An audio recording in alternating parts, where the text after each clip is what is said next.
এবছর বোরো মৌসুমে 18 লাখ টন ধান চাল সংগ্রহের লক্ষ্যমাত্রা নির্ধারণ করেছে সরকার। জাতীয় নিরাপত্তা মজুদের লক্ষ্যে এই উদ্যোগ নেওয়া হয়েছে।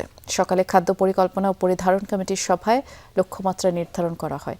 সিদ্ধান্ত অনুযায়ী প্রতি কেজি ধান 36 টাকা, সিদ্ধ চাল 49 টাকা, আতপ চাল 48 টাকা এবং 36 টাকা দরে গম কেনা হবে।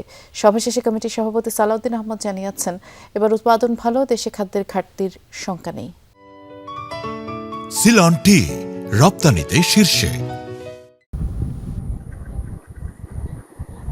মাঠে এখন বোরো মৌসুমের ফসল, যা কৃষকের ঘরে উঠবে কিছুদিনের মধ্যেই। দেশজ উৎপাদনের বড় একটি অংশ সরকার সংগ্রহ করে এই মৌসুম থেকে।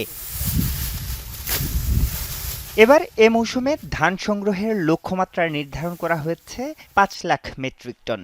সিদ্ধ চাল সংগ্রহ করা হবে 12 লাখ টন, আর আতপ চাল কেনা হবে 1 লাখ টন। কেনা হবে 50,000 টন গমও। এসব ধান চাল আর গম কেনা হবে আগের দরেই।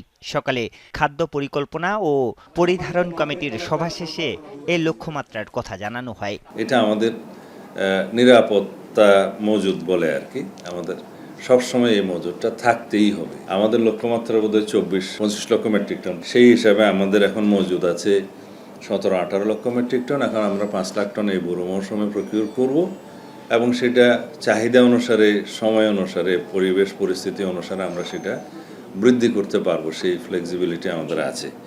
কমিটির সভাপতি জানান, বছরে দেশের চালের চাহিদা 4,24,00,000 টন, উৎপাদনও কাছাকাছি। এবার বোরোর ফলনও হয়েছে ভালো, তাই খাদ্য ঘাটতির শঙ্কা নেই। এবং আমাদের যে আবহাওয়া রিপোর্ট, সেই অনুসারে এখনো পর্যন্ত দুর্যোগের কোনো সম্ভাবনা ইনশাআল্লাহ নেই। সেই হিসাবে আমরা আমাদের লক্ষ্যমাত্রার চাইতেও বেশি উৎপাদন হবে বলে আশা করছি। সেই হিসাবে আমাদের ঘাটতি নেই, কিন্তু সরকারিভাবে আমাদের যেটা মজুদ রাখতে হয় সেটা আমরা রাখি। নিরাপত্তা মজুদ অবশ্যই রাখতে হয়, সেটা রাখি, এবং যে কোনো পরিস্থিতি মোকাবেলার জন্য সরকার যাতে সরবরাহটা করতে পারে। তবে দেশে গমের চাহিদার বেশিরভাগই আমদানি নির্ভর। মন্ত্রী জানান, সরকারি পর্যায়ে যুক্তরাষ্ট্র থেকে গম কেনা হচ্ছে। ইউএসএ থেকে গমের আমদানির জন্য আমাদের একটা মেমো অফ আন্ডারস্ট্যান্ডিং হয়েছে, প্রায় 7 লক্ষ মেট্রিক টনের মতো G2G। সেটা যদি আমরা টার্গেট ফুলফিল করতে পারি, এর বাইরে যেটুকুন সেটা আমরা ওপেন টেন্ডার ম্যাটারেও যেতে পারি। সেটার বাইরে বাকিটা তো সবই প্রাইভেট সেক্টরে ইম্পোর্ট হয়, সুতরাং এটা ওপেন আছে, তারা বিভিন্ন সোর্স থেকে আনতে পারে।